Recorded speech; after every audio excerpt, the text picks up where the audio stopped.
So our first little tidbit here is SpaceX Starship rocket possibly could have an August launch. So there's not a whole lot of details about it, but basically Musk is just, giving us hints on Twitter, and he's saying that August 24th we'll have an update here soon. So I mean that's only in a few weeks, so we'll see if they're actually going to launch or what the deal is here. Yeah, and I'm definitely interested in this because we covered the test of Starhopper, which is Mhm. the I guess the command module of Starship, the pod or whatever. Um, Yeah. a week, 2 weeks, 3 weeks ago, that Mhm. test flight went well. So testing the whole module, I'm very curious to see how it goes. Yeah, me too. And as we just mentioned, they're definitely launching way more often than Mr. Bezos over there. So looking forward to seeing the development and all of the launches and their progress.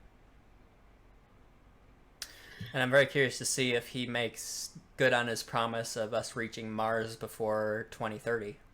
Yeah, I'm so curious. I feel like there's so much going on with him and everything that he wants to do. Like, I don't know. We'll see, I guess. Will a Tesla be on Mars? I don't know. NASA's going to the moon, and Musk is like, nah, that's child's play. We're going further with the Tesla. But speaking of the moon, so everything that we've all been conspiring and we think is true, we have finally confirmed that there is life on the moon. How did it get there? Well, by accident. A crashed Israeli lunar lander spilled tardigrades on the moon, which are those little Water naked bears. looking water bears. Yep. Yes. Um, and you're probably like, well, why the hell did we send water bears to the moon? Because it does sound pretty weird. We were basically trying to get a library of sorts to the moon, which we're carrying some water bears, human DNA, In the and form of books. hair and blood samples. Yeah. And it crashed. So now water bears are just kind of up there on the moon doing their thing.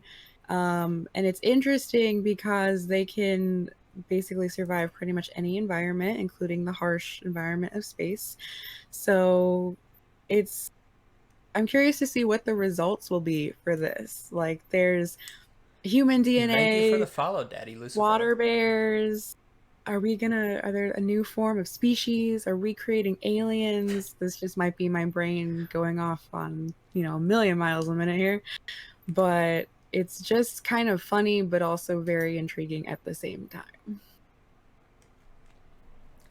And tardigrades are the most durable species currently known in existence, being able to withstand severe radiation, severe cold, severe Yeah. heat, even in the vacuum of space without dying. Yeah. As they So, are most famously known for their ability to go into a stasis like hibernation, which allows them to survive for decades, basically, without food or water. yeah, that must have been interesting being in the room as this happened, people watching it crash. While everyone knows there's little resistant bears floating around, they're like, oh shit, what did we do? Oh, they're not Yeah. xenomorphs, so Not yet, anyway. Yeah, not yet. It's going to take some time, some radiation, but we will get there. So we'll see. Um, Moving on. So, quantum teleportation has been reported in Quitrit. I hope I'm saying that right.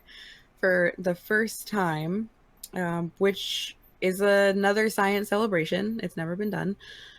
And basically, they teleported a quitrit, which is a piece of quantum information based on three states, which opens up a whole new possibility for quantum computing and communication.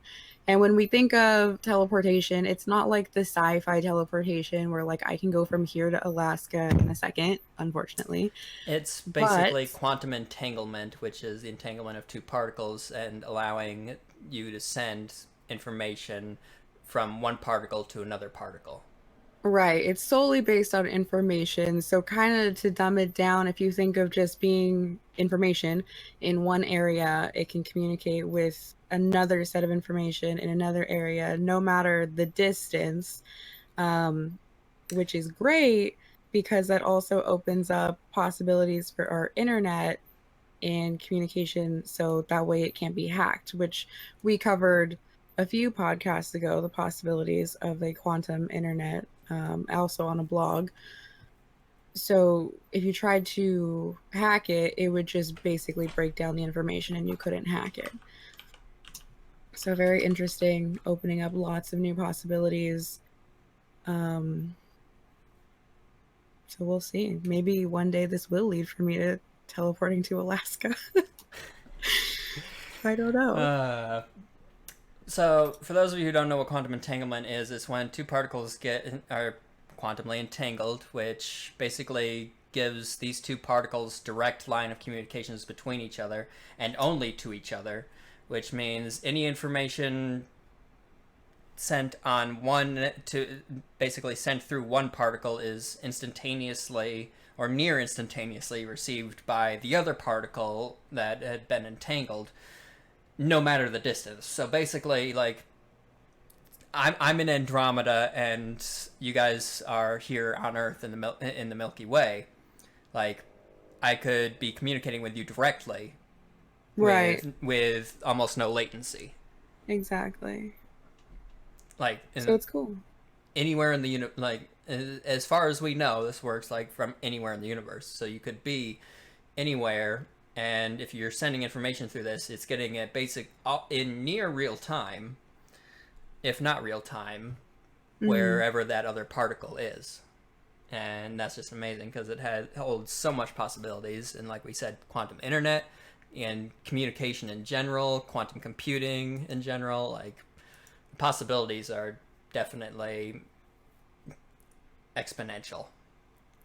Well, Yeah. just a coincidence. My background right now is from BioShock Infinite, and Elizabeth made a bunch of terrors, teleporting shit in and out of dimensions in that game. That wasn't intentional for that story. You're like, let me set up the scene. No. I think it's one I've used before, but okay. It's a nice little thing to notice. So going back over into space, the LightSail 2, which is a crowd-funded solar sail designed by Bill Nye's nonprofit organization, the Planetary Society, recently flew through space powered solely by sunlight. So this is really cool because when it's powered by sun, you're not relying on fuel. So this opens a bunch of possibilities in terms of future satellites or just space travel in general, because we may not have to rely on fuel, which is really, really expensive. So typically that prohibits space exploration. It is worth noting, though, that this is an extremely slow form of space travel as compared to actual propulsion-based space travel. So this would be something used for, like, extreme distance travel. Like, say if we were to launch something out of our solar system or what have you.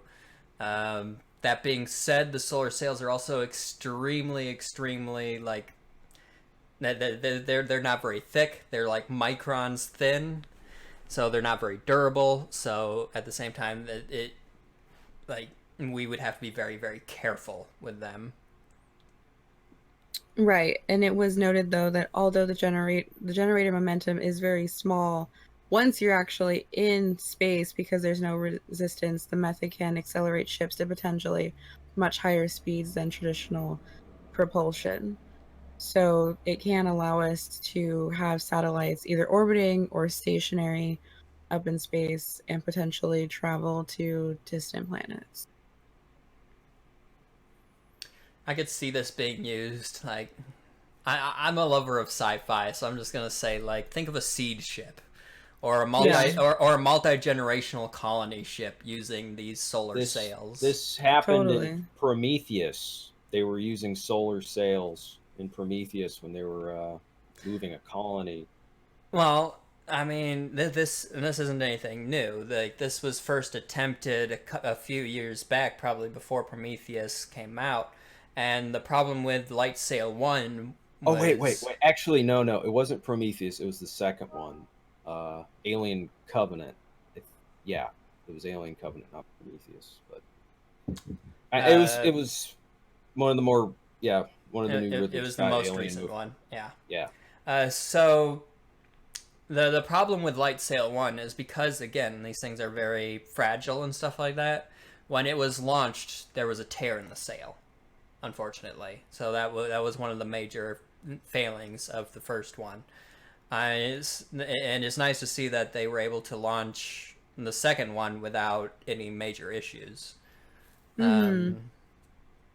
Hopefully, we're able to find a newer material that's more durable that we could use this type of technology for.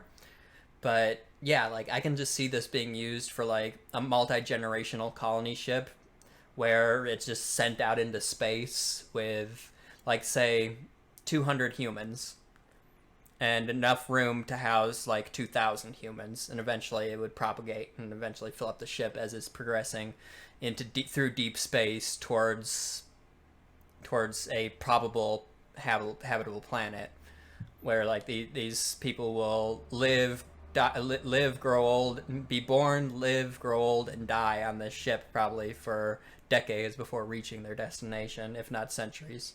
But it seems a little grim when you think about it. But honestly, like this type of stuff is like really exciting for people like me. It's like, yeah, I mean, you live your entire life on this ship, but at the same time, you think about what you'll achieve if your generation is the generation that lands on this ship. Like or what your future generations will achieve. You're putting and think of what you see every time you look out the windows in one of those ships too.